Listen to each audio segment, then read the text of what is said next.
What's going on, people? My name is Jacob, and today I want to talk Destiny. Now, I know that at this point talking about Destiny is like beating a dead horse, and a really dead one.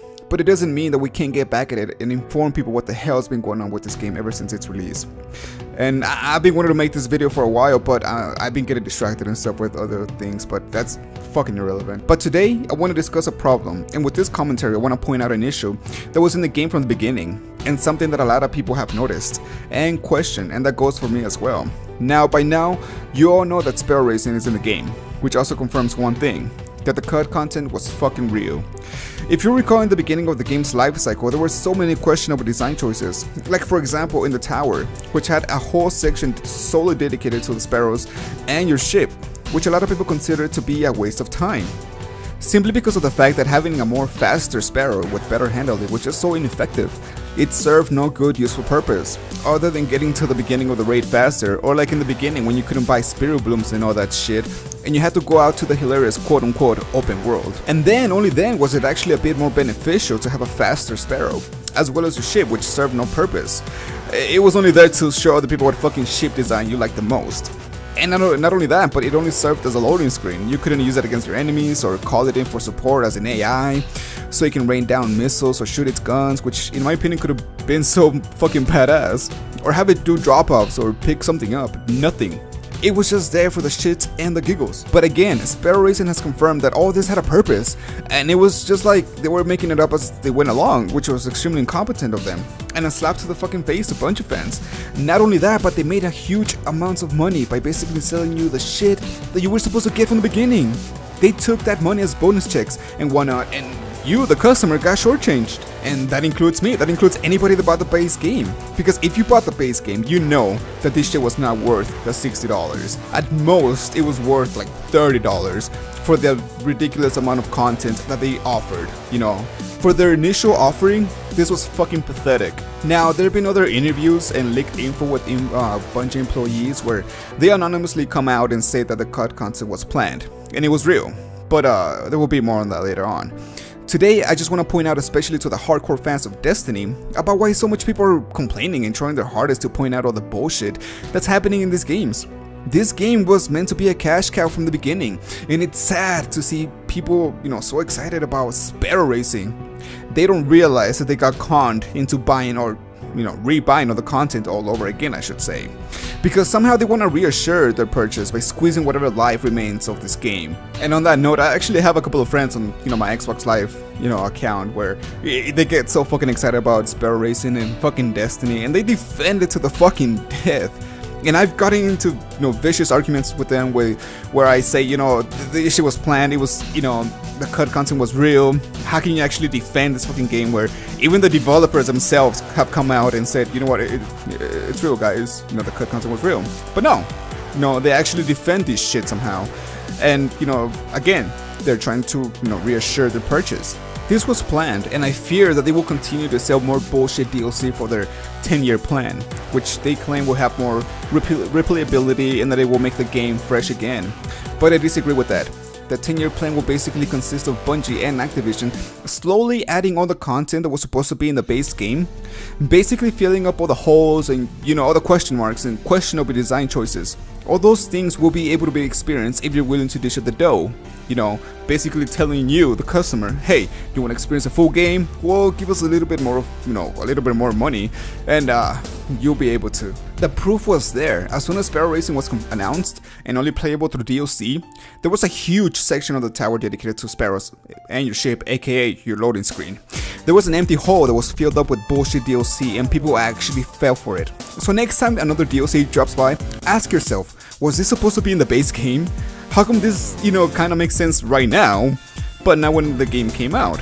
And you know what? I wouldn't have a problem paying for extra DLC and more content. If you love the game that you're playing, by all means, please go ahead and spend the dough. I would too, If Battlefield had, continued to sell more DLC, I would have bought that fucking DLC. If Halo 3 would have continued to sell more DLC, I would have purchased that DLC. Halo 2, games that I enjoy, Gears of War, which I'm currently focusing right now because Gears of War 4 is coming out and it's gonna be a fucking beast, But I'm trying to make my point that if you love a game, there's nothing wrong with spending the dough. you know. But as long as that base game is good, as long as they get it right from the beginning, then, you know, spend the dough. But if they don't, if you get shortchanged from the beginning, then fuck those fools. You know, they don't deserve your hard-earned cash. Because, you know, as a rational consumer, you should be more aware of what the fuck you're buying. You know, and not only you know, you gotta look out for your fellow gamers, you know, if they're falling for this trap, if you know they're gonna pre-order the fucking game, even though the fucking game hasn't even fucking come out yet, like they're fucking worried that the copies are gonna run out. Motherfucker, they're not gonna run out. They're never gonna run out. Copies will never ever run out. That, you know, that era has ended. You know, I think the last time that actually kind of happened was with Halo 2, and that's because, you know, it was fucking Halo 2. You know what I mean? But if you see a fellow gamer like that, tell him about it. You know, make him aware of what the fuck is going on. Be like, you know what, man, this shit is wrong. Just hold up, dude. You know, watch a review. You know, I'll fucking buy it and then I'll tell you about it. You know, some shit like that. And then, only then, will the whole system will be better. Now, I kind of want to focus on Marty O'Donnell, because he was able to fuck Bungie and Activision by winning that lawsuit, which by now you should all know. But if you don't, what basically ended up happening was Activision wanted to fire Marty O'Donnell after he completed most of the work, which consisted of all the Destiny soundtracks and other sound designs. And they thought that they would be able to get away with this without any problems. But Marty O'Donnell came back with a lawyer and fucked Activision up by royally fucking them where it hurts the most, their wallets. Now again, this is something very important to keep in mind. If Activision and Bungie are able to fire two of their most important staff members, like they're just fucking interns, imagine what they got planned for you, the community of Bungie. And that is a perfect representation of what, you know, they got planned for us. You know, if they were able to treat two of the most important staff members like fucking shit, now imagine what they got planned for you. You know, people that range from, you know, gullible kids to gullible adults to, you know, adults that don't know any better to kids that don't know any better. Imagine, we are in for a world of hurt if we don't start denying bullshit deals like the Taken King. And the reason I mentioned Marty O'Donnell is because I've seen some interviews in which he goes on and explains what the gravity of the situation was between him and Activision. And I gotta say, I'm on his side. He really generally seems like a really nice guy, and you can tell that he loved what he did at Bungie. He goes on to mention that he saw it coming from a while ago. I actually saw one of the interviewers and stuff, you know, that he did with IGN, which was kind of sad. And I don't say because of, you know, Marty O'Donnell. I say it because of the interviewer. He had no fucking clue how to do a fucking interview. I cringed every time he was trying to formulate a good question. So the point that I'm trying to make here is, be careful when purchasing Destiny 2. Destiny 1 came and fucked us all over, and cut content from Destiny 1 has already been carried over to Destiny 2. A motherfucking raid. And just like Sparrow Racing, they're gonna keep filling up all the plot holes with questionable design choices with more overpriced DLC. Bungie and Activision will not hold back. They are only interested in one thing, your money. Let's hurt them where it hurts the most, in their fucking wallets. And inform your fellow gamers about this travesty that was Destiny and the dark path where it's heading. Bungie and Activision will continue to sell more bullshit DLC, and we have a responsibility to say no. And to draw the line and say no, not only for ourselves, but for the future generations. Because they will be affected. Could you imagine a world in which traditional progression systems are killed off entirely? A world in which you have to gamble for the things that you want to unlock through RNG? Wait, never mind, that's actually happening already. But you see, this shit can be stopped, and it needs to be stopped, and the only way we can do it, it's together. You know? Standing as a whole. And say no to bullshit deals, and call the bullshit where it needs to be called.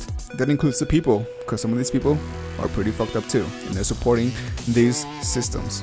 Just like Sparrow Racing, when everyone was all confused about the giant section of the tower that served no useful purpose, you know, just like that. Go on, my fellow Guardians, let's bring some true light in this bitch. Please like and share the video. This is Jacob, logging off.